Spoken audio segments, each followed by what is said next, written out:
भंगा कुड़िया चारिजण को नहीं जीवन बिताउछंती 65 वर्षीय वृद्धा। वर्षा आसिले निजर आसबाब पत्र नहीं पड़ोशी घर को धाई जाती। आ वर्षा छाड़ा पर घरर अवस्था एमिति हुए जहाँकि सजाड़ा अनेक समय लगे।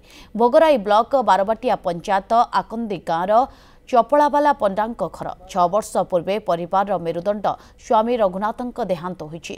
आ स्वामी देहांत पर परिवार पूरा बेसहारा पलटि जाइछि। ओलिए खाइले ओलिए उपास रे रहुछंती परिवार।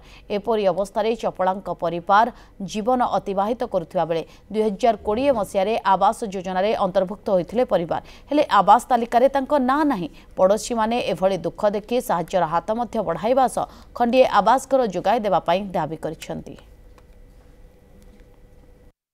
घर तो आम लिस्ट पकाण होता 19 मसीहार लिस्ट तो आसला सब घर आसीचन बोली कहले।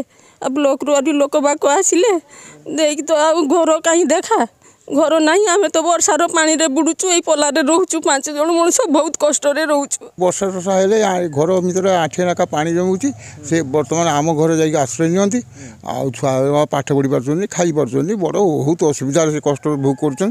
सरकार को अनुरोध करुँच जहाँ टे घर हेले भल हुआ।